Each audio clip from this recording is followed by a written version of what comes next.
Everybody. It's that time of the month when Stacy Cross comes on and tells us all the things. So I'm super excited, as always, to have you on, Stacy. For those of you who may not know, Stacy Cross is my support specialist. Can you You tell I'm a got it. Taurus? I did, right? I've been practicing. I like change Stacy's title all the time, but basically she's like my health bestie and helps me make all the best choices and is there to support me maybe when I don't want to make the best choices sometimes, because real talk, life is a long and arduous journey, and some days are easy and some days aren't. So I hope you guys are having the very best day. I see everybody starting to come in now. So Stacy Cross works with Dr. McDougall is a part of the 12-day and now I just the 12-day program. Is it the 12-day McDougall program? I drew a blank. Yeah. It is the 12-day Yes. McDougall program. I feel like it should Mhm. have the 12-day exciting journey of health program as Yes. well. The Great Life Change is what I think it should be called. Yes. Oh, that's a really, really good one. Yeah. So Stacy's going to be here, and we're just going to talk about some different things. But if you guys have some questions, if you would put question, like type out the word question, and then put your question in the comments, we can bring those up later too. Um, and everybody's saying hello to each other. It is like sunny today. It has been cloudy and whatever and kind of cold, but it's kind of a nice day. So I know a lot of you guys are in this big nor'easter. So make sure you let us know that we're safe. And Stacy, do you want to introduce yourself a little bit more as well? Sure. I think you did an excellent job, and you even called me by my actual title. That's amazing. Yes, I'm a support specialist for the McDougall program. I love what I do. It's such a delight. I get to hold hands with all of our patients. Well, half of our patients. I have a coworker, Tiffany, who is our second support specialist. Actually, she's our first. She was here before me. I'm the second one. But she is wonderful, wonderful. I love working with her, and her patients love working with her. And we just handhold all of our patients all the way through the program. And what that looks like is when you join the 12-day online McDougall program, it's 12 consecutive days full of lectures and presentations, cooking demos, gatherings, question and answer sessions, all exercise sessions, all kinds of stuff. And so we meet with our patients every day of the 12 days, but we also continue to provide support to them for the year following the program. So we get to go with you through the ups and downs of your lives and get to help troubleshoot any issues that arise as you're doing that. We get to help you plan for vacations and birthday parties and things like that. And it's just really nice because you have someone who's an expert on the McDougall plan on staff to handhold you through all of the curves that life throws your way for the year following the program. So that's what I do. It's really, really fun. And I would love to answer any questions you guys have about the McDougall diet, the McDougall program, or just really anything at all. I heard that there was a question that came up for me yesterday on an interview that you had, Kathy. Somebody wanted to ask me about rice and how quickly you need to stick it in the fridge. I don't know the answer to that question, Right. but And I said that because most of the time I'm like, oh, Stacy knows that. Stacy knows all the things, and I'm yeah. like, no, I'm just discovering it, and I can tell you. So, and I'll tell everyone too. I'm a little bit germophobic about some things. So, like when Cheryl, for this was more than a decade ago, went on the paleo diet for like 2 months. So I got her a George Foreman grill so she wouldn't have to cook it in my pans, any meat. But all I could think of was there was salmonella sitting in the fridge in the special meat drawer. So I'm prefacing this so that you will understand. I'm not telling everybody it should not be a mad panic. Eat rice. I'm not saying don't eat rice. What I am saying, don't leave that cooked rice on your counter to cool. Put it in the fridge and let it cool. So I want to be real clear because people do tend to go, oh, well, maybe I shouldn't eat rice. No, no, no, no, no. Mm-mm. Not only should you eat rice, if you want to, you can do things like eat black rice and red rice and all the fun rices. But there's rinsing the rice first can help it be safer. This one bacteria that does grow at room temperature, if it happens to be on your rice, so we don't even know, it's not like all rice has this, can be problematic, and heat does not kill it. That's all. So instead of letting your rice sit for 4 hours on the stove, like I've done before, maybe you haven't, maybe you're better, and just I let it cool in the fridge now. So, but rice is delicious. Yes. Eat your rice, people. Just put it in the fridge when you're done cooking it. That's so funny. Did you watch the video yesterday? Did you see me? No, I met with a patient this morning that told me, just a heads up, which I always appreciate. She said, I think someone might ask you about this. And I was like, oh my gosh. I mean, I told her, and I'm going to tell you guys this, do not do as I do in this realm, okay? Because I told her I am the last person on the earth that you should be asking about like food safety, because I am so bad about this. If I open something up and it looks fine and it smells fine, because I have a really like real keen sense of smell, then I'm good. I don't worry about it. But I am good about, I don't leave stuff out on the countertop. I know that 4 hours is like the magical time frame for most things. You want it to be refrigerated. You don't want to leave it out for 4 hours. So and I'm the same way, which funny because yes, I'm a little germophobic, but I'm like dates on packages. Great grandma didn't have them. They were fine. Yeah. And so I have a friend who like swears by those dates, and I'm like, if it's flour, I'm going to taste it. I'm going to smell it. I'm going to see what the things look like. But I'm just saying, I think we should, as Americans, rinse our rice more than we do. The rest of the world thinks we're nasty because they all rinse their rice. But we sometimes get our rice rinsed for us. And as a food blogger, recipe developer, some of my food sits out forever. And I've eaten it and I've been okay. I would never tell you to do it. In fact, I would tell you not to. But rice is the one exception, is all that is. So if someone was getting ready or thinking about going into the 12-day program, and I've gotten this question before, what are some things that you would recommend that they do, cook, or prepare themselves for those 12 days? That's a great question. I think that batch cooking is where it's at in terms of your ability to be successful through the 12 days. So one thing that we do is when you sign up for the 12-day program and you get assigned your support specialist will send out a 12-day menu and 12 those menu recipes.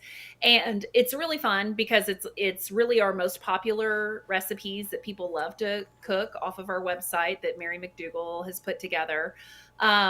And that's great and everything. But for most people, taking on the 12-day program and taking on cooking 12 days worth of new recipes, it's too much.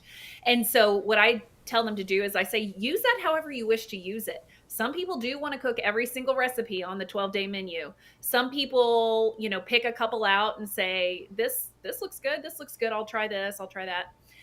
Some people don't cook one thing from the 12-day menu. They just batch cook like what we're talking about right now, where they just make sure they have a batch of rice, batch of beans, batch of potatoes, a batch of oatmeal, maybe if you want to batch cook that.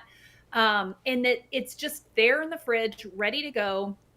Maybe you have some fruits and vegetables to go along with your starches. And that way you can easily throw together a meal. But what you're learning to do is you're learning how to always be prepared for starches that are easy to heat up. Because let's be honest, when you go to the store and you buy a bag of dry rice, if you do not anticipate your need for that rice and you don't think ahead and you don't batch prepare it, it is a whole thing to make dry rice from dry, right? Especially if it's brown rice, because sometimes we always have some white rice as well, kind of and I call it my emergency rice. It is delightful to have with certain things on occasions. It is not as healthful as brown rice, but it's still a starch. It's still okay.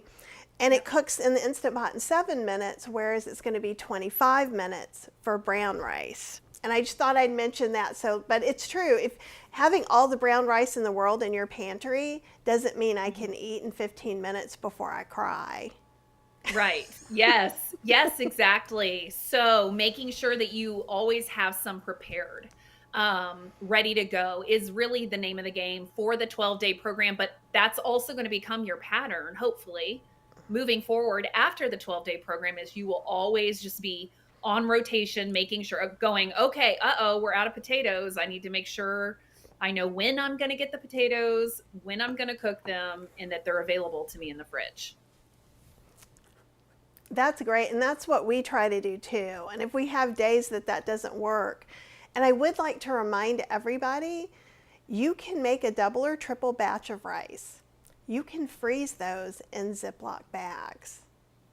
So what I would do, to be very clear, is I would take my rice, let it cool in the fridge, and put it in Ziploc bags, and then put it in the freezer.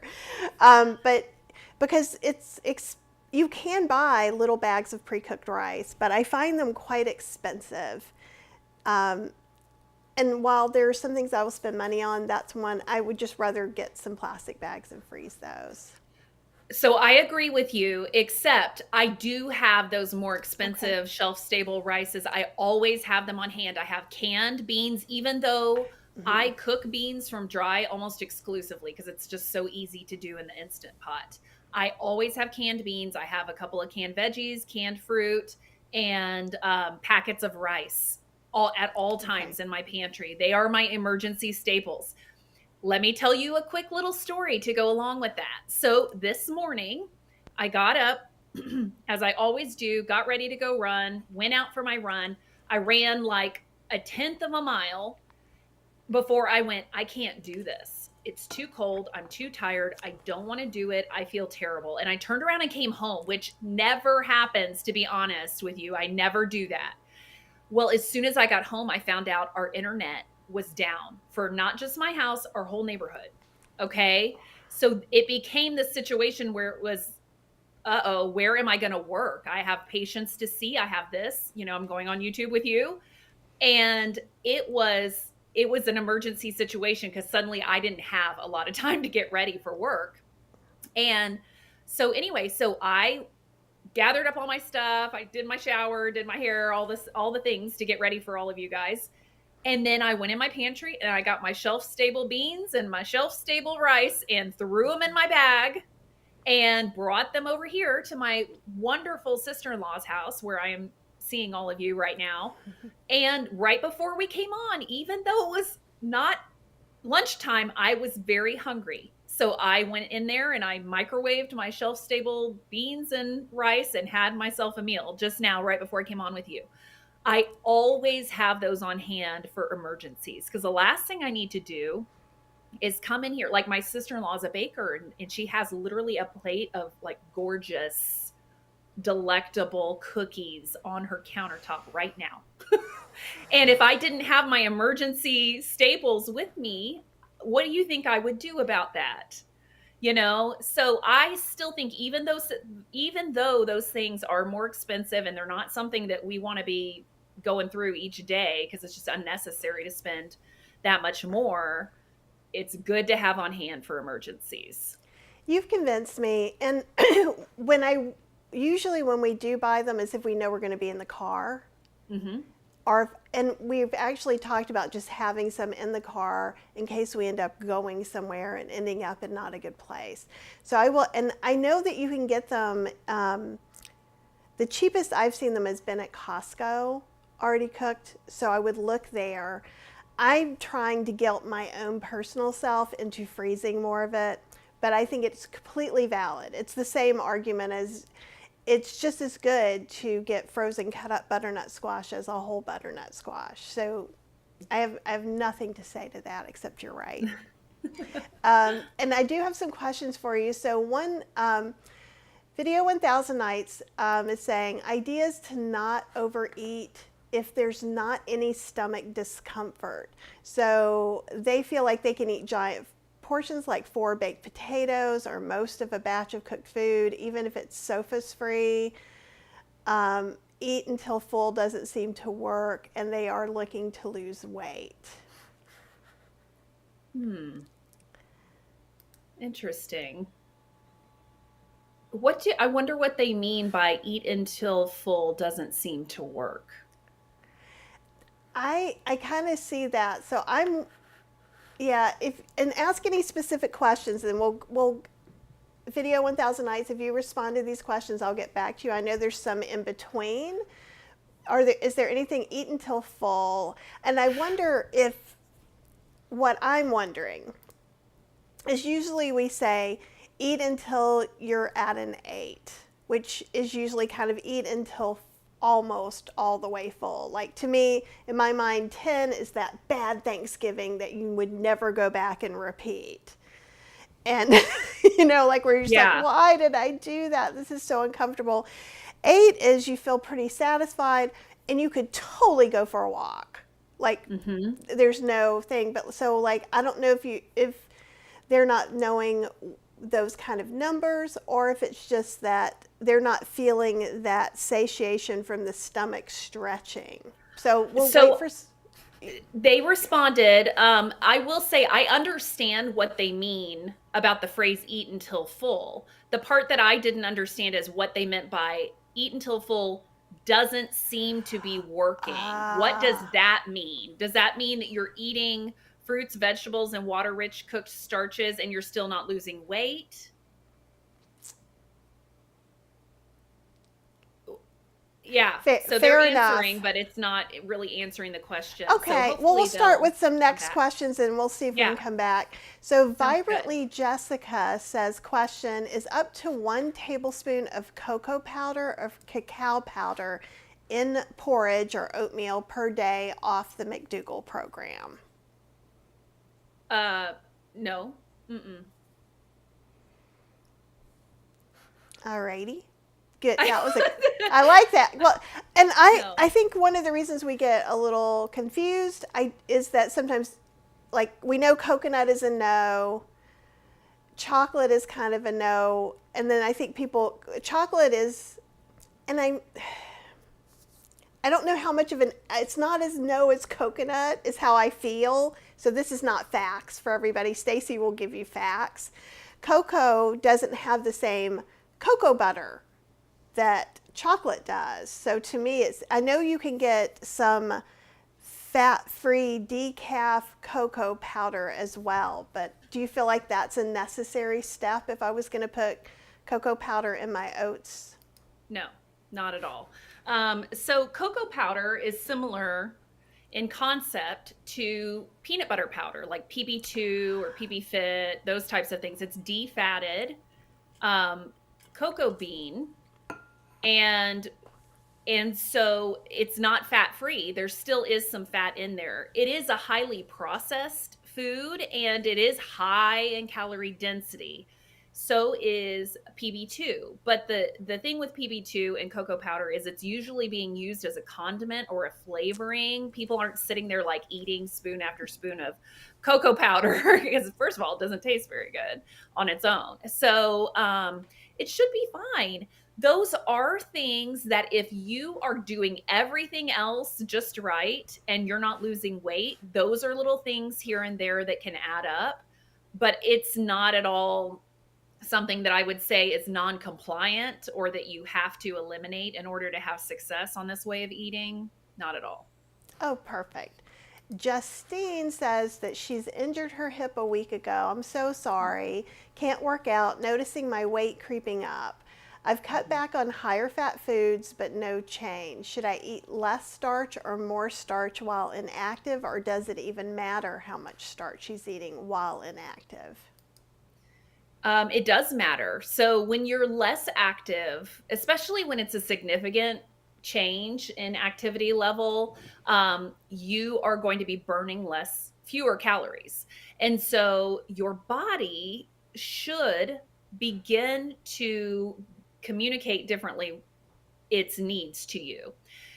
The problem is we're not very good at listening, and especially when it's a subtle difference. So what we tend to do is we tend to eat what we've always eaten, the same amount, same basic things, and we just keep going. And this is the same question as when somebody goes through a plateau. They've Okay. lost, 15, 20, 30 pounds, and then all of a sudden they stop losing and they're stuck. And they're like, I'm doing literally exactly what I just did to lose 30 pounds. And now I'm losing my mind because it stopped.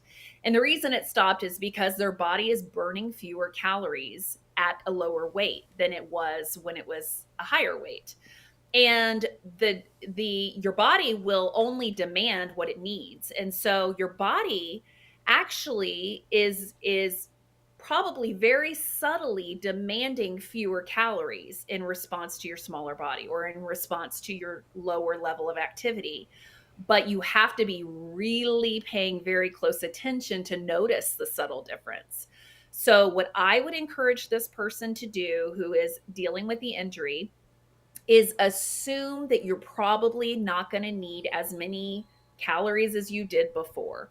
And so what that could look like is, yes, going more towards like a 50-50 plate, or just not even necessarily 50-50, but just lowering your portion of starches to the portion of non-starchy vegetables and fruit. So like increasing your non-starchy vegetables and fruit, decreasing your starches just a little bit, never below 50% by visual volume. You never want to eat less than 50% by visual volume in the form of starch. Okay? So that's one way you can adjust.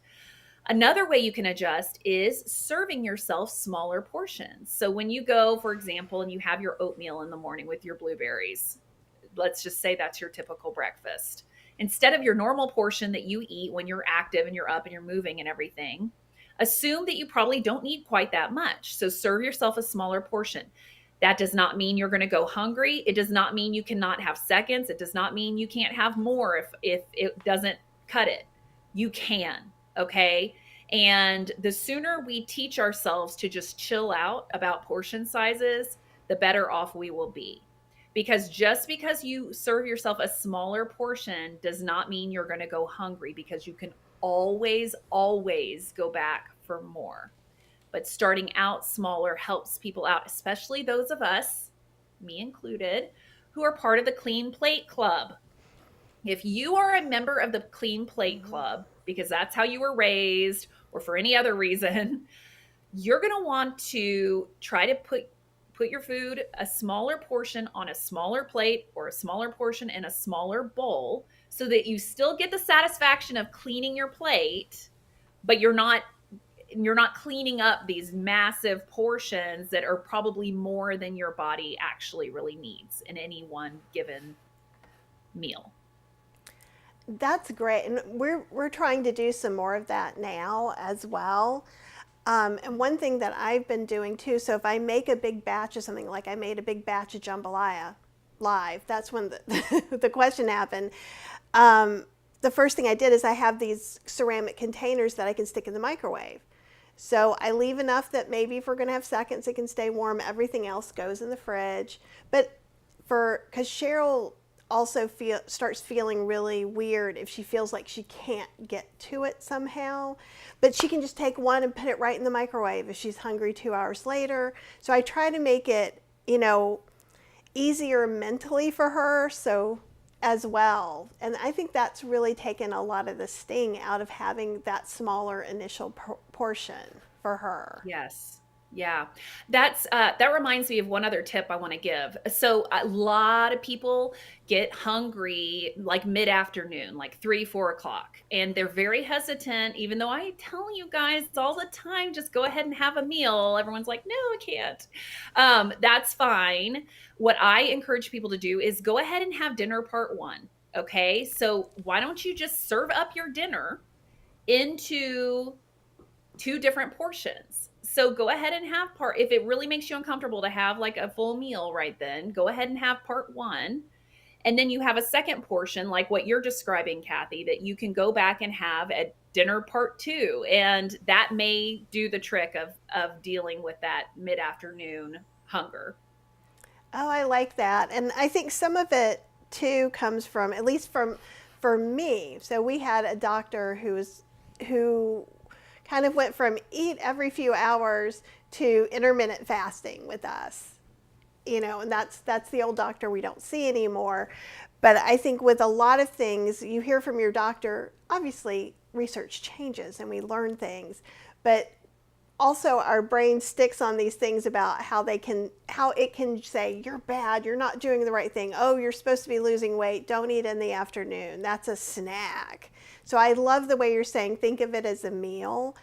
And I think one of the biggest things that we learned in the 12-day program was if you're hungry, you should eat. It just means that same like mid-afternoon snack that maybe before was you would go to the vending machine and get some M&Ms.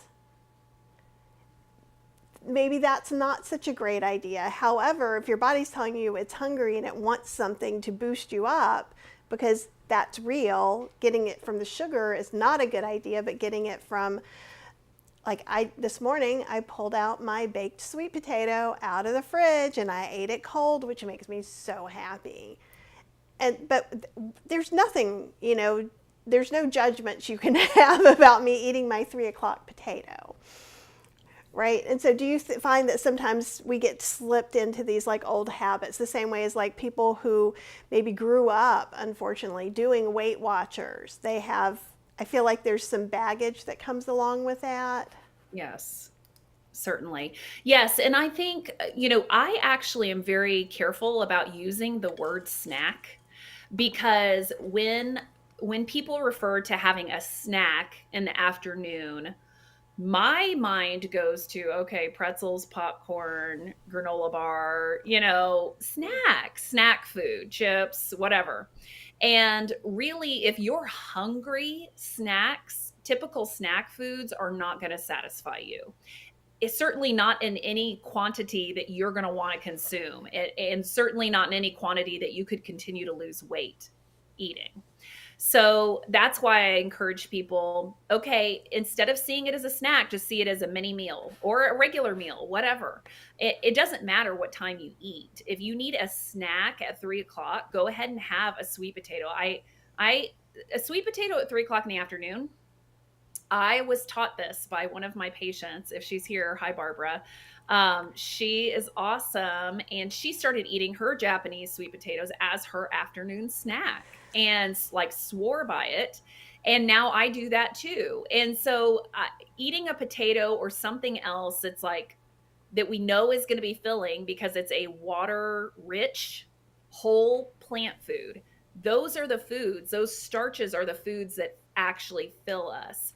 And the starches like pretzels and popcorn and crackers and things like that, even if they're totally McDougall compliant, there's no animal products, there's no oil, they're healthy, they are so calorie dense for the amount that you get. And so you would have to eat so much for it to actually be providing like for fullness in your stomach. And then at that point, you've consumed so many calories. It's so easy to consume a ton of calories in the form of pretzels, for example. Oh, I totally agree. And when you were going back and talking about having bulk food, bulk prepared and things like that, because before I would work until I was just about to cry and I had to eat right then. I'm better now, but I was really bad before about dealing with hunger symptoms. So basically I would be angry and about to cry. So I would start looking for something I could just put in my mouth to make that stop. Right. And having things in the fridge, and like we've been really good about having everything. I bought so many of these ceramic things.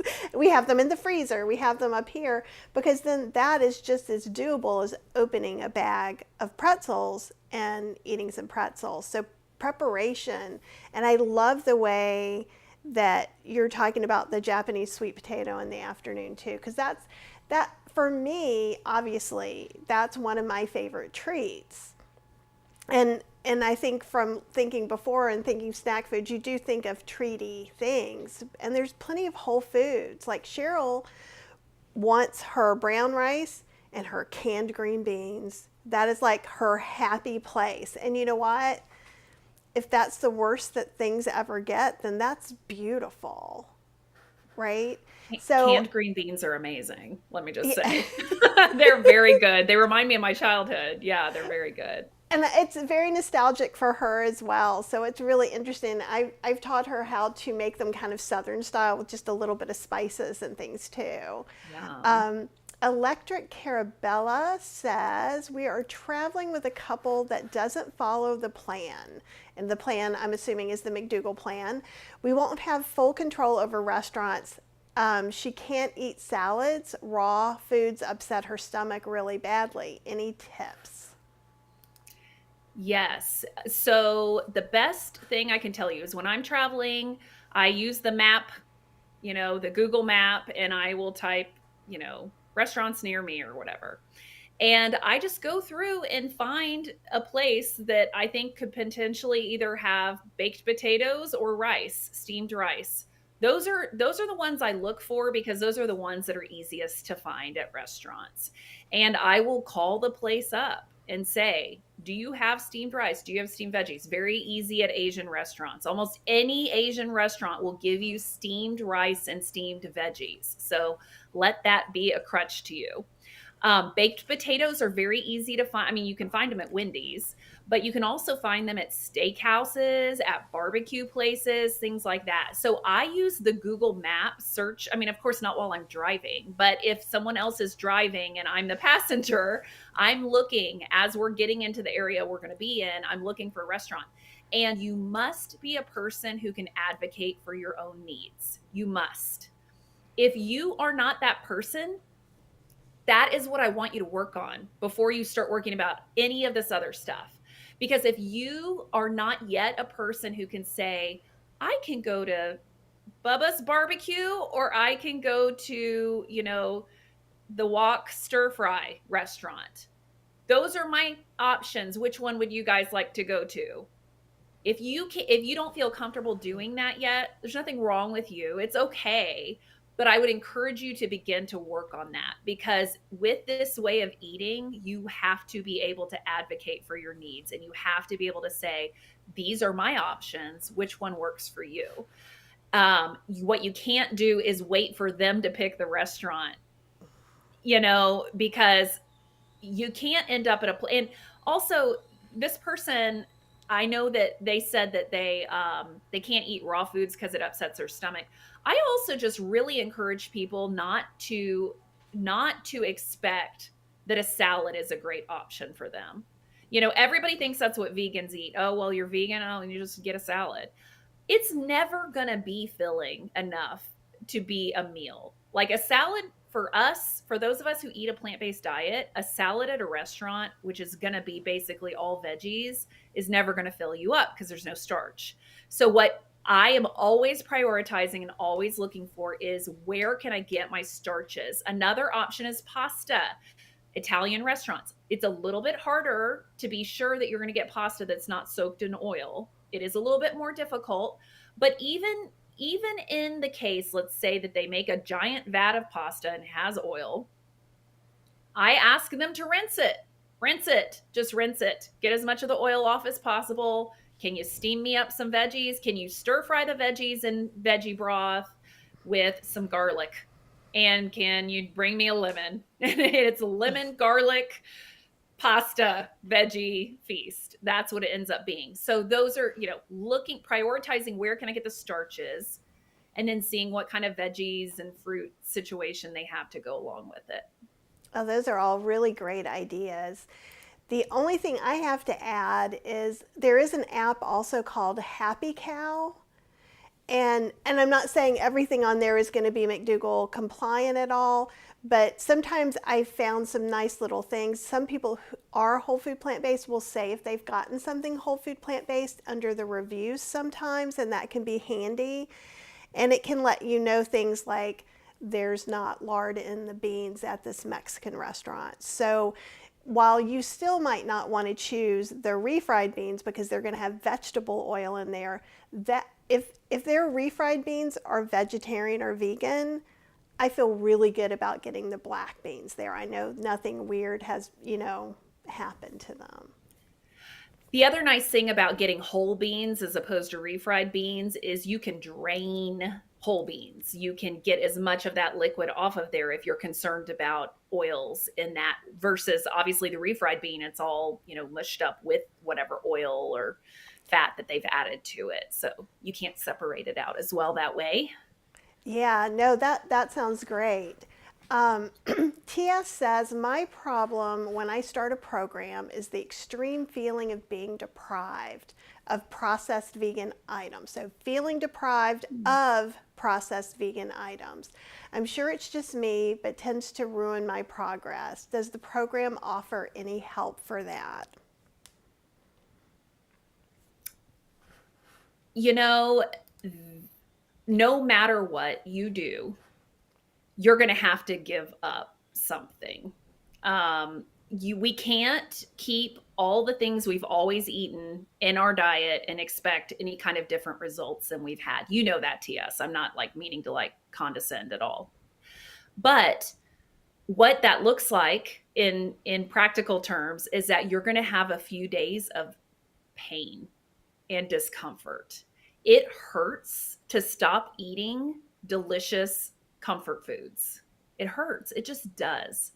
And so I always just tell my patients as I'm walking with them through this process, it's going to be a few days that you feel like garbage. And I'm so sorry. And you need to have self compassion and self love to have grace with yourself during those first few days. For most people, it ends up being somewhere between 3 and 5 days that it hurts the worst. And then it begins to subside. That doesn't mean that the temptation goes away after 5 days. It doesn't, but it hurts less at that point. I also tell people, hey, go ahead and prepare your loved ones, especially if you live with people. Kathy's heard me say this before. I'm laughing. You guys can't see me right now, but yeah. Yeah. Yes, it's because when I have like fallen off the straight and narrow, which it does happen, guys, it does. And I need to get back on track. I know I'm going to go through the pain again. And so I will tell my husband, hey, I'm going to be in a little bit of a mood probably. I'm going to feel a little down. I'm going to feel a little sad because I'm not getting that dopamine hit of whatever food I was indulging in. It's not spiking my dopamine like, I'm just not having that experience anymore. And so I may not feel well for a few days. I'm sorry. I'm going to try my best within that to still treat everybody fairly and kindly. But if I'm a little bit funky for a few days, that is why. And I prepare my family for that. And I do things like go take a hot bath or go for a long walk or get something that's fun to drink, like a fizzy water, flavored water, or, a chai latte or some kind of thing like that, that just feels like a little bit indulgent, but is still totally on plan and makes me feel like there's still comfort to be had in the world when I'm getting off of those foods. But all that to say, TS, I feel you. We all do. I think we all know what that's like, how hard it is to give those things up. But the only way out is through. That saying really applies here. The only way out of those feelings is to go through them and to get through them and get to the other side where it doesn't hurt quite so badly. I think that's brilliant, and a brilliant way to think about it too, because it's always going to be hard giving up something. And and it's chips. It's corn chips and guacamole. And when we see certain things, that we do bake chips on occasion, but we keep those tortillas in the freezer. So I can't just be like, I'm having a bad day. Let me just do this really quick. And we didn't do that for a period of time in the beginning either, because it would have been really easy to just, I always have my crunchy thing. And in the past, for me, like what I was saying, I'd wait and I'd just be, if I had a pack of chips, that's something I can eat in the moment and would become a meal. So one of the things that we always try to do is have something that we really like that makes us happy. Obviously, sweet potatoes are one of those things that I would not have predicted in July would be that happy place. Cheryl, it's her canned green beans. And another thing that we've both found that we love is to make a big thing of mashed potatoes. We steam her what I call kids mix, which is corn, carrots, peas, and green beans. And I make my golden gravy, which is just an oat gravy that's compliant. And I can tell you right now, I made that a couple of weeks ago, and we felt like we had the best thing we had had in forever. And some of it is because we went through those struggles too. But maybe if you're struggling about one thing too, just go, do I really love mashed potatoes? Maybe have mashed potatoes. Have something that's also compliant that you really love, that feels a little bit. That helped me. I don't know if that helps everyone because only Stacy knows those things. She sees all the people. I'm just one person.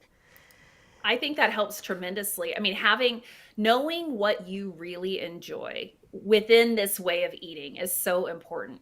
I also know that for me in the beginning, I really loved oatmeal. And so there were times that I was feeling really sad about not having some other thing. And I would have like 2, 3, 4 bowls of oatmeal over the course of a day because it just made me happy and I enjoyed it and it was compliant. And it was just the only thing that was getting me through the sadness over not having, X, Y, and Z. Well, thank you for being so honest and sharing your experience as well. I know for me, if I'm craving a muff, I'm definitely a sweet in the morning person. And that's why my sweet potato this morning made me gloriously happy. A couple of days ago, I squeezed some orange and cut up some orange pieces into my oatmeal with a little bit of cranberry. And you know what? That hits my muffin spot, whatever that is for me. And then it's not like I eat that and I go, well, that'll do. I eat it and I'm like delighted the whole time. And SFOS says, I self-cater at local groceries while on trips, which I think is really good. And Chris is saying she did the same thing with pasta that you did, had pasta with steamed broccoli and lemon. And Justine's finding baked potatoes a little harder to find at restaurants where she lives and seeing more mashed potatoes, which always has dairy. Also, baked potatoes are often coated with oil. And I will say, for me, if I see that, then I just eat the middle. And actually, I'm more likely to get 2 potatoes if I'm not eating the skin. And just, I really can't live a life of worrying about the minutia of cutting open that. I know I've been asked that before. Is it okay to cut open a potato though if it's had oil in it? So someone may be wondering about that. But yes, it's okay. That's way better than going, oh, I can't have these 2 baked potatoes, so I'm going to eat mac and cheese. Right. Right. Exactly. Yes. And in those cases where you can't have a perfect meal, then what you're trying to do, you shift priorities from perfect meal to minimize the damage. And the way that you minimize the damage is you still look for those starches and you try and hope that they use no oil and no butter. Or in that case, yes, you can cut open a baked potato that's been coated in oil and avoid the skin. And that's a perfectly compliant meal. I love that. One anti-venom says that she orders Whole Foods to her hotel room, and she tries to make sure her room has a microwave, zip top containers for cooking, and it just kind of depends. We don't know if she's car traveling or plane traveling, and sometimes that can change it. But Electric Carabella with the original question says, thank you for the great tips, Stacy. My husband says we will tell them what our options are. And I also like having a fall guy sometimes when I just don't have the energy to have that. It's nice to be able to pass it back and forth. Never thought of that. And thank you. And it's going to look at Happy Cow as well. Oh, and maybe take along a homemade cheese powder. So that sounds very exotic. But if you guys want to make an oat parmesan, the recipe's on healthyslowcooking.com. Literally, you toast your oats, you mix it with some nutritional yeast, salt or salt substitute. You're going to see a kitty tail. Fergus is joining us. And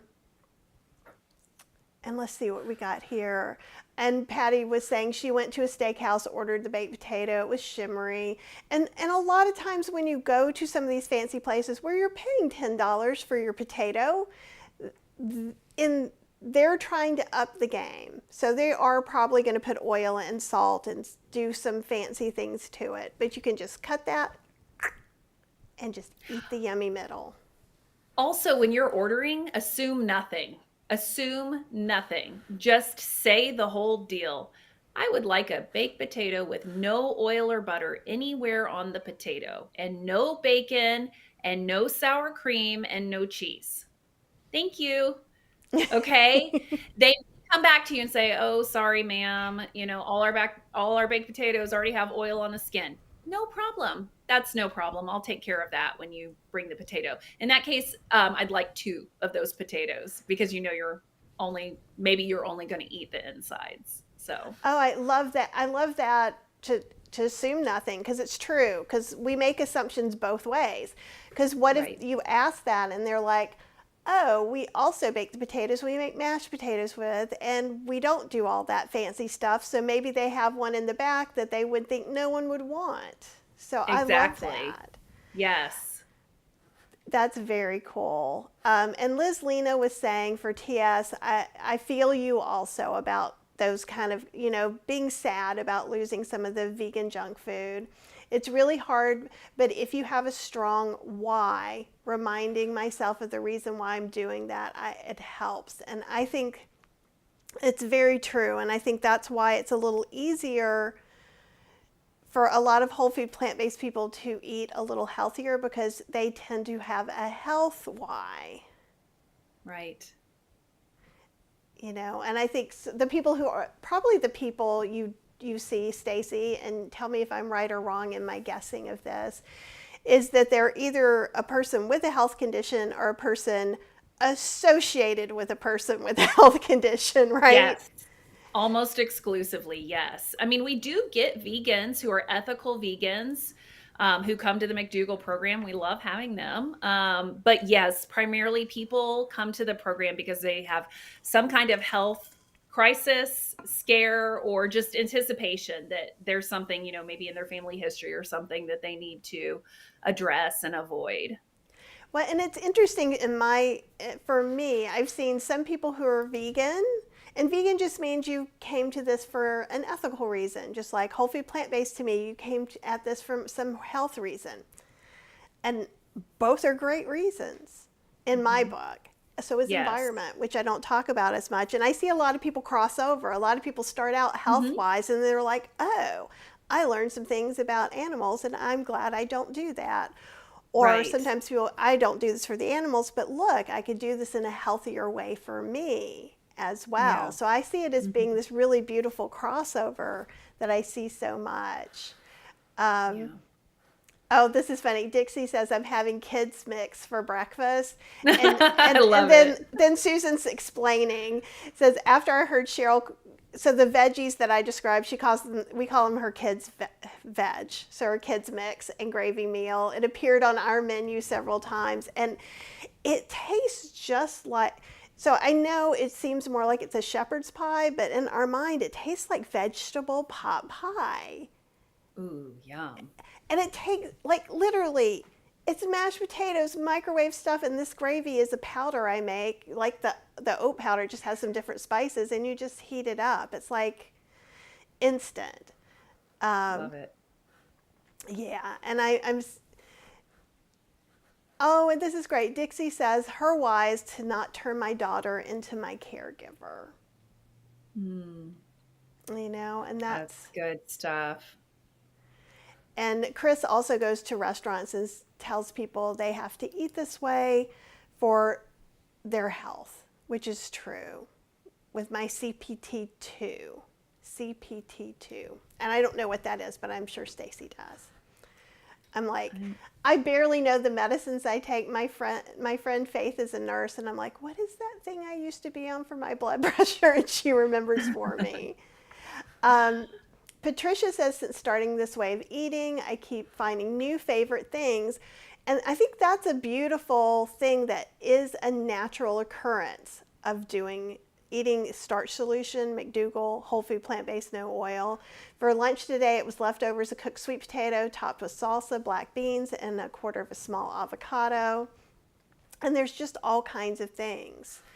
And we have a few more minutes, and we've actually, the only question I'm not sure we can really answer a Thousand Nights question because it's a little bit super personal, but I'll leave that up to you. That's our last question if you want to talk about it. Or if you wanted to just leave us with some words of wisdom. You said you had a story you wanted to I tell. do. Yeah.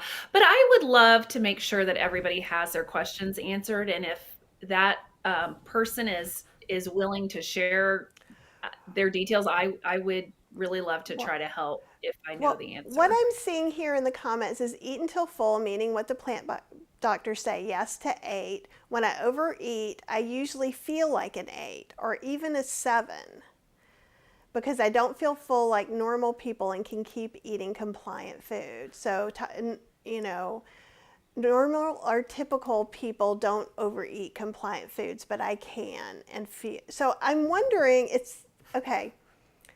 From what I'm seeing, and I'm making some assumptions, but I feel like video is really trying to get out there. It seems like they can eat 2 to 3 times the amount of food amount of potatoes. Let's just talk baked potatoes. Let's just go down to the basic. So if we're eating plain baked potatoes, maybe maybe they're small. Maybe I eat 2. Maybe I didn't eat so like I have some wiggle room, but it seems like they're talking about they're going to eat 4 or 5 potatoes. And even after that, maybe their stomach is still not sending I'm full signals. And I know when I was in the program the first day, Dr. McDougall said, in general, you're not special. You don't have the Uh-huh. special stomach. This is what it's reminding me of. Yes. Yeah. I have an answer for that, and that it was right along the lines of what Dr. McDougall says. And this is said in love. Everybody thinks that there's something broken or wrong with them. Well, they will talk in these terms. Normal people have this, but I have that. Regular people feel this, but I feel that. You are so normal and regular. And I'm sorry. You probably are special in some ways, but when it comes to your hunger and fullness, you probably are not. You're probably normal. When you are judging what normal people, the amount that they eat versus what you eat, it's because you don't have all the data. You don't know how many calories that person burns at rest. You don't know what's going on with their hormones. You don't know how old they are. You don't know how active they are. You don't know how fidgety they are. You don't know what quality sleep they get at night. There are so many countless factors that go into our basal metabolic rate, how many calories we burn, how much food we require. So for you to judge yourself and go, well, I eat when I eat what a normal person eats, I'm not full. Well, it is irrelevant what anybody else needs to eat to get full. It is only relevant what it takes for you to get full. So earlier, Kathy, when you were talking about getting to an 8 or getting to a 10 or getting to a 7 on the fullness, I liked the way that I heard you talking about it because you described what each of those things mean. You said, so an 8, for example, is when you eat and you're comfortable and you feel full, but you can still get up and go take a walk. Love it. A 10 is when you eat so much, it's like Thanksgiving dinner and you like hate yourself afterwards and you can't do anything. We all know what that means, right? What I don't like as much, and there are plant-based doctors and experts out there that I respect very much who use this illustration, and so it's nothing against them. I just don't think it's very helpful, is when people say eat to 80% fullness. Yeah, What the heck does that mean? We for don't me, have a valve in our stomach that right. says I want to 80%. see a gauge. I want it to show up on my Apple Right. Watch when you say Yes, that. Yeah. exactly. That's impossible. You cannot eat to 80% fullness. But if you can describe it like that, that gives people more of an idea of what we're talking about. So, anyway, whatever you need to get to an 8 where you feel comfortable, you're not sitting there thinking about, oh, what else could I eat? If you have finished your meal and you're like, oh, and I'm still hungry, that means you're still hungry. You need to eat Mm. more. Okay. Comfortably full means that you are comfortable to leave the table and go on with your life. And you can do that because you're not so full that you've got to lay down and take a nap. Okay. That's what comfortably full is. And that's where we want you to get. To this person who is asking about this, I'm trying to remember their name. Sorry. Video 1,000 Video Nights. 1,000 Nights. Listen to me. I eat what many people would look at my plate and go, that girl eats that. That is a crazy amount of food. Okay. I eat a lot because I'm very active. I happen to be a more like a high strung type of personality. I'm very fidgety. If I could sit or stand, I stand. I'm this kind of person, you know? And so my body just in my normal life probably burns more calories than other women my same age and height. Okay. And so my portions are bigger. Also, bear in mind, everyone, that when you're eating the way that we do, which is a whole foods, plant-based, starch-centered diet, no animal products, super duper duper low to no oil, you're going to need larger volumes of food to even get the calories that your body needs to do all its normal stuff in. The volume will be bigger because the calorie density is so much less than all the foods that our standard American diet eating friends are eating, like crackers, cookies, hamburgers, cake, muffins, baked goods, all those things. All of those things are so much more calorie dense that they don't get as big of portions of those things for their calorie as we do of things like fruits and vegetables and beans and grains and potatoes. Okay. So that's already our volume of food is going to look like a lot. I've been to restaurants with my friends who don't eat the way I do, and I order my meal and they bring it out and they're like, oh my gosh, look at all that food. I've how had are that you going to happen, do that? especially if you're ordering like potatoes and steamed vegetables, because you're probably going to Right. get 2 potatoes and you might have 2 different kinds of steamed vegetables. Yes. And they make a whole big deal about it. And they're like, how are you going to eat all that? And I'm like, watch me. Just watch me.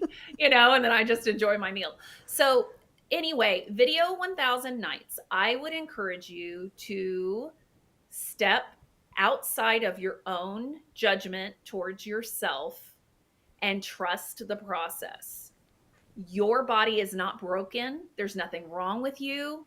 You're not weird while everyone else is normal. You are a normal person, most likely, okay, with regard to your hunger and fullness cues. And so trust the process. Fruits, vegetables, and water-rich cooked starches, beans, grains, rice, legumes, oatmeal, all that stuff. If you're eating those things, whole natural plant foods, and you're staying away from the more calorie-dense things like nuts and nut butters and avocados and all that, and you're focused on those foods, then you can trust your hunger and fullness cues, even when it seems like you're eating larger portions than you think you should need. And I just want to tell everyone, I have heard this lecture before, and it is a good one. It is one of my favorites because it's true. I think what happens, no matter where you are in your process, you're going to start to doubt some of it at different times for different reasons. And again, this is me putting in my personal experience, but it seems very much like a human experience and not just a Kathy neurotic experience, because I have those too.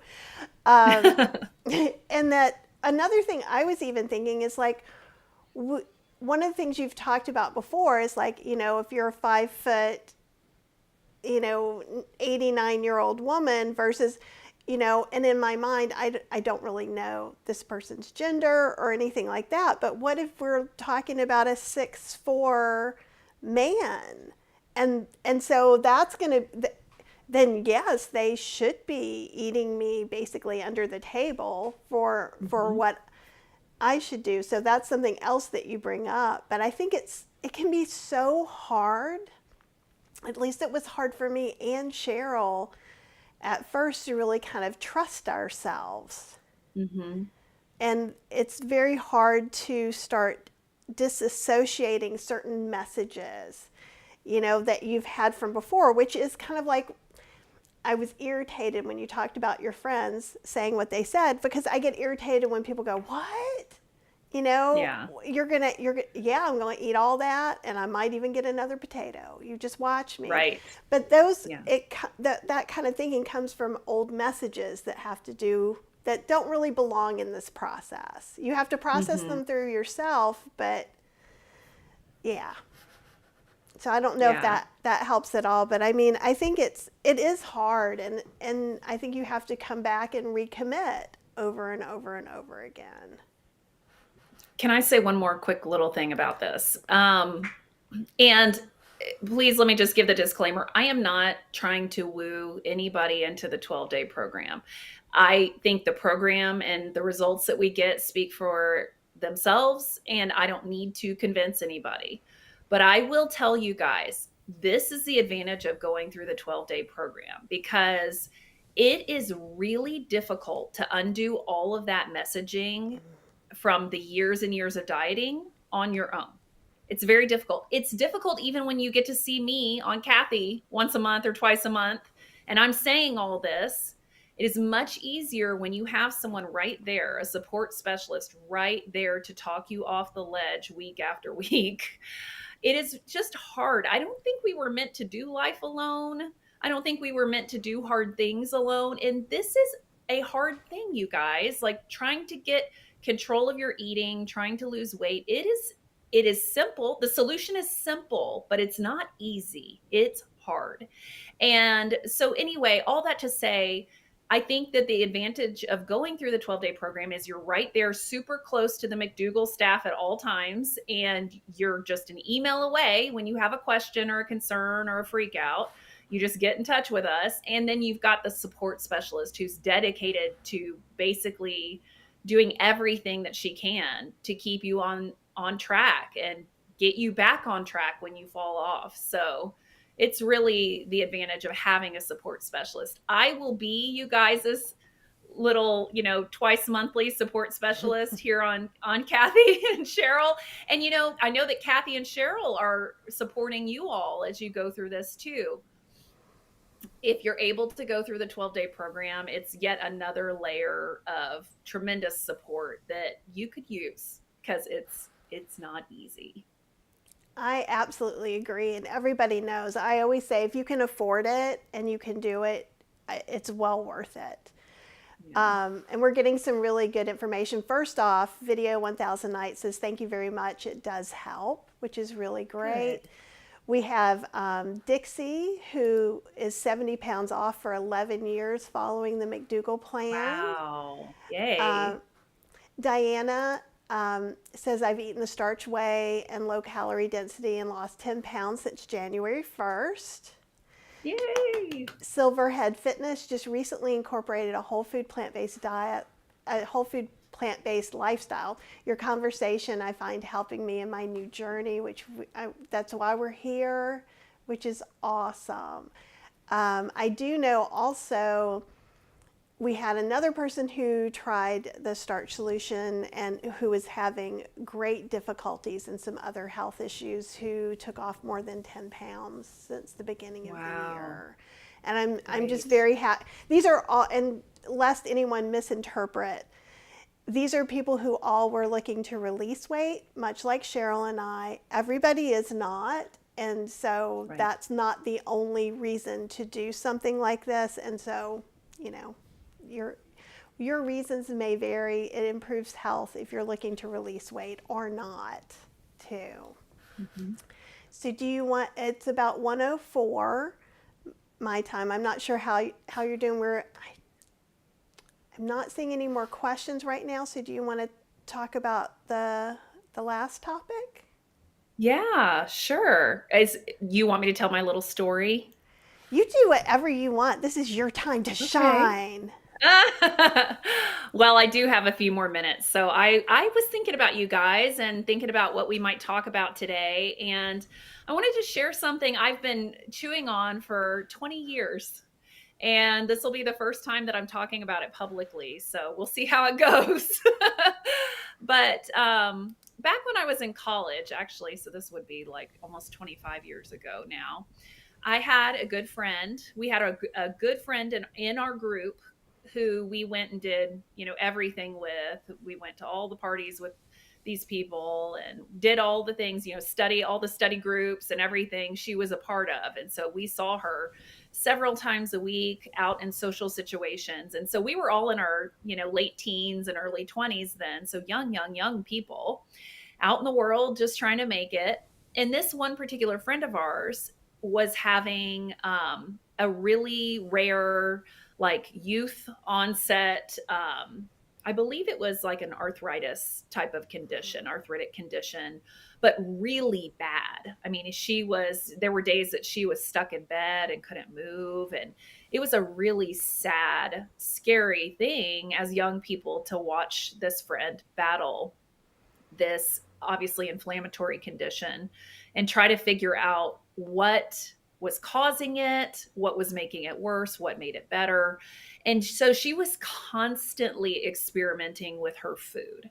And so there were weeks that she would show up at any of our social gatherings and she'd have, a container with like asparagus and like steak, and it'd be like, what's going on this week? And she's like, I think these are the only two things that don't make it worse. It's just, she was so desperate. She, would share with us kind of the process of what she was going through. And there were times that she could eat. There were very few food items that she felt were safe to not exacerbate this issue. It was very, very sad and disturbing to see what she was going through. But I've thought about her so many times through the years, and amazingly, over the years, she figured her situation out. And I think it's a combination of dietary things, exercise. She does some meditation, and I believe she's being treated medically. I can't say for sure, but I believe she is. A doctor is helping her with a medication for this as well, and she's doing really well. But it was many, many years that every single place she went, everywhere she traveled, even if she just went over to a friend's house, she brought her own food. Everywhere she went. The young lady who was talking earlier about like, we're about to travel, what do we do? It's like, if you were Sarah, you had to bring your food with you everywhere you went. And she did it because she was desperate to feel okay. And she knew that the ramifications of her taking a day off or taking a meal off could be catastrophic. She could be in bed for 3 days. And so for her, it was a no-brainer. It was like, I have to stay true to this diet. I have to do this because I want to feel good. And so anyway, the reason why I wanted to tell that story is because I feel like we all are sort of always subconsciously making choices between what two things that we want. We want to be free to eat whatever we want and enjoy food and like party. But we also want to be healthy, and we want to be trimmer than we are, and we want to feel good in our clothes, and we want to be sure that we're going to be around for our grandkids, or that maybe our kids aren't going to have to take care of us one day, or whatever it may be, right? And what happens is the desire to party and have fun and feel good all the time and have the dopamine hit and all that conflicts. It is a conflicting desire to the other side of us that wants all these health benefits and weight benefits of it. And so I think even if you're a person who's been dieting for 30 or 40, especially if you're a person who's been dieting for any length of time, I think it's always an appropriate time to sit yourself down and go, self, what do you actually want? Because there are those of us who have been saying for decades that we want to be thin or we want to be healthy, but our actions are not in line with a desperation for that. Because if we are truly desperate for it and we really want it deep down inside, then that should be winning out over, the dopamine hit. And the reason, and I don't want this to be like I'm not in any way, shape, or form, getting on you guys like, you don't want it enough or anything like that.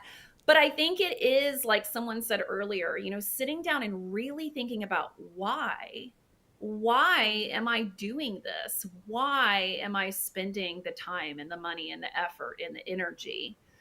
Like, is my why compelling enough to win out at the end of the day over my desire for a quick dopamine release? And if it's not, then you got to do some soul searching and bolster your why.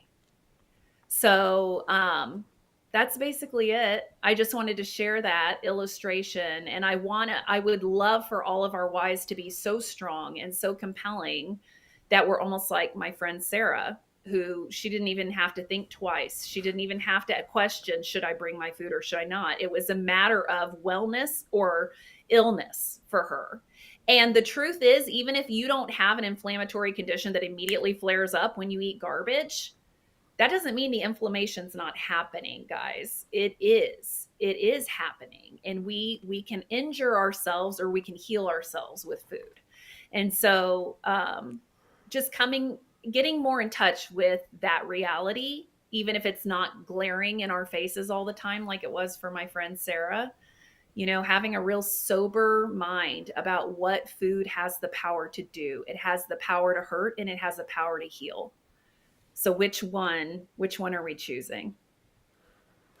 And Susan said, I really needed to hear this today. And I think this was a great message for all of us. And it's such a good illustration of what we sometimes talk about. Mm-hmm. So thank you for that. And if there's time for one more thing, I'm not sure if you have something for Raven or not, but Raven is the person that I was saying earlier has been eating Starch Solution and lost some weight. I know she's been having some frustrations with her doctors. So she said, my biggest frustration with this is getting my doctors on board, especially my dietitian. All she wanted were numbers, carbs, calories, portion sizes.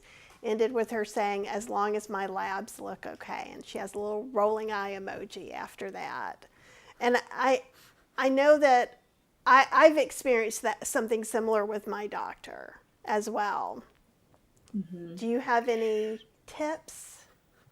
Well, it's interesting that Raven mentioned that it's her dietitian that is wanting the numbers, carbs. Is like, who's working for who here? Like, why do you need to be giving your dietitian numbers? That's not Raven. That's not a criticism of you. It's just interesting to me that your dietitian is like demanding these numbers. It's kind of like asking your painter asking you to come in and mix the paint with the paint sticks, right? Yes, that's exactly what I mean. It feels like the opposite of what you're anyway. She's not being as helpful as she should, the dietitian. Yeah. Well, Raven, I can tell you what Dr. McDougall often tells our patients, because we get a lot of people that say, oh, my doctor just is so not on the same page and doesn't understand, and I need to find a plant-based doctor. Who should I go to? And it's like, well, we don't really have a database. Unfortunately, we don't personally. I'm sure they're out there. But Dr. McDougall always tells people, you don't need to have a plant-based doctor. What you need to be looking for when it comes to a doctor is someone with great experience, good bedside manner, someone who is clearly listening to you and understands that they're working for you, not the other way around. And that they're listening to you, that they take their time with you, and that they are an expert in their area, and that they are, they behave professionally and they sound like they really know what they're talking about. That's the kind of doctor you need. And then you don't need, I know this is going to, like, some people aren't going to like this, but you don't really need to talk to your doctor about nutrition unless your doctor is knowledgeable and is a, plant-based, eats this way. You kind of know that if they don't, that they haven't been taught and they just don't know, And so really your doctor should be there in case you stub your toe so hard that it's like swollen and crooked and you need to go see if it's broken. That's ultimately, when it comes down to it, our goal is that you're only going to the doctor for things like that. But your results will speak for themselves. You won't have to defend your results to your doctor. Because if you're eating this way and you're committed to it, your blood pressure will come down, your blood glucose will come down, your weight will come down, your triglycerides and your cholesterol and all of that will come down. Stacy, I agree with you 100,000%. And my doctor that we like now is not plant based, who supported Mm-hmm. us going through the program and things as Yeah. well. And said the thing that you expect. To me, this is the best thing the doctors can say if you're changing your lifestyle is it looks like whatever you're doing is working, keep doing it, which Yeah. gets you to go to places like go you can listen to Dr. McDougall, you can come here and listen to Stacy, you can do some more reading. With my doctor, because my doctor had offered me a dietitian last year. And I said, well, that just seems a little weird for me to go to someone to tell them what to cook, right? Because that just seems at cross purposes. And I know how I should be eating, I'm just not doing it. And she said, well, for me, one of the reasons I recommend a dietitian is sometimes it helps people be accountable since they have to write everything down and send everything in. So that was her thought. She was really kind at sharing me the real thought process. And I Mm-hmm. think from what I've seen with some friends, they get sent to dietitians basically so they can figure out what they're doing and get that kind of support that I got with you in the 12-day program. Mm-hmm. And I don't, I, and this is a small subsection, a few friends have seen dietitians and they were fine with their plant-based diet and they were really helpful. A few friends, it was like, no, you need to eat tofu 3 times a day, or no, you can't, I don't know, got into real weird minutia of things and keeping track of food. Um, I know, Raven, you have some other health issues, so I don't know if the dietitian is for some of those other issues you might be dealing with. But I don't know. How do you feel about? Do you have a feeling about dietitians and working together in this way? Obviously I do, but I have nothing to back it up. Nothing. Yeah. Oh, I have to be careful because, anytime we're talking about a whole, you know, area of Well, study, and there I'm going to are be whole speaking food plant generally. based. I should say this too, but there are whole food plant based dietitians and dietitians who work in this medium of whole food Mhm. plant based no oil, and that may be Yeah. different. I find the ones that I got pointed to were just general ones. Hmm.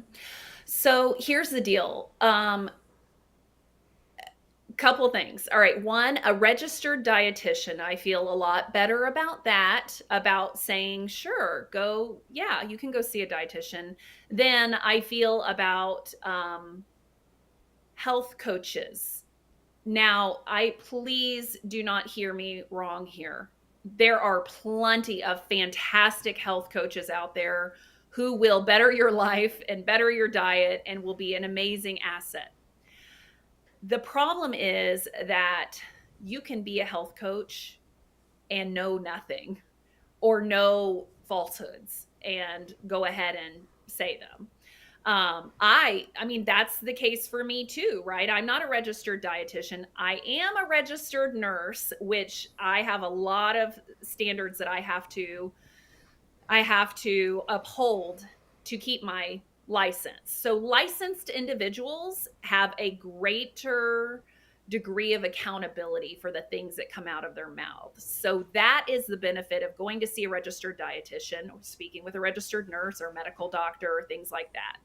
Okay, that is my concern about health coaches, even ones that are certified health coaches, is that at this moment, there's not a great standardization system for making sure that these people are qualified and educated as they should be to be giving you health advice. Let me say one more time, there are plenty of health coaches out there who do an excellent job and are fantastic. This is not exactly the right phrase, but I'm thinking of the phrase, even a broken clock is right twice a day. That's how I feel about the pool of health coaches. It's like, yeah, if there's thousands of people who are operating under the heading of health coach, there are going to be some legit fantastic ones that are telling you the right thing in there. but it is concerning to me how many people are out there spreading falsehoods. I'm going to share one example with you. Someone I love very much and am very close to shared with me recently that she consulted I believe this was a health coach type person, um, and told them that she was eating the McDougall way, and told them what that was. I eat a low fat, no oil, no animal products, starch centered diet. And this person was like, oh, no, no, no, no, no, no. And then turned around and pulled off their bookshelf a book that said, Eat Fat to Lose Fat. And like the whole basically is totally keto, and is this person, as in their position as a health coach or a consultant, is telling people to eat very, very high fat animal products in order to lose weight and get healthy and all these things. Do you guys know that is dangerous advice? Extremely dangerous. People are dying every second because of how much animal protein we are consuming in our country and in the Western world. So anyway, you just have to be very, very careful. But all that to say, I think registered dietitians are wonderful. I think they're very knowledgeable and very well educated. Are some of them misguided and a little off? For sure. But I do feel a little bit better about you seeing someone like that than someone who just decided one day that they were impassioned about nutrition and wanted to just talk about it. Right. And I see it, and this may be splitting hairs, or it could be a new way of looking at things. Nutritionists are very different than dietitians. And I know health coaches may be splitting hairs with that too. Well, the issue is that nutritionist as a term is not regulated. Exactly. And someone can correct me if I'm wrong about this, but my understanding is that a registered dietitian has to have a license. That is correct. And a nutritionist is supposed to be a registered dietitian, but that term is not well regulated. And so there are a lot of people who call themselves nutritionists that are not registered dietitians. And that is absolutely correct. I know that for a fact, for sure. Yeah. So that is correct.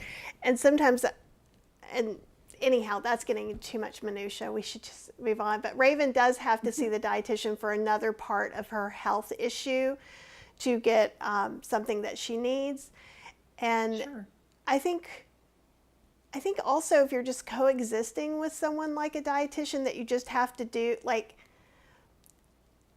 I have to go to this dietitian so I can get the thing that I need, I would just go, and your labs are going to magically get better. And if that's all that they're caring about, while it would irritate me personally to have to pay for that, I would do it and just kind of hold my breath, because it's a time limited thing that I would have to do. And who knows, maybe when she sees that your numbers get better as you're doing the starch solution, maybe she will start asking you some questions. So it could turn into a point of good too. Yeah. Oh, and Kimberly's saying PCRM just created a website for plant-based registered dietitians. Ashley Kitchens isn't practicing anymore, but she does something. So like, she's local to me, and she is a whole food plant-based dietitian. So that's why I know they exist out in the world.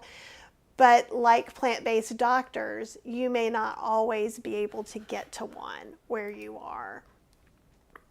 So I think that's great. I think you've given us just all the great information as always.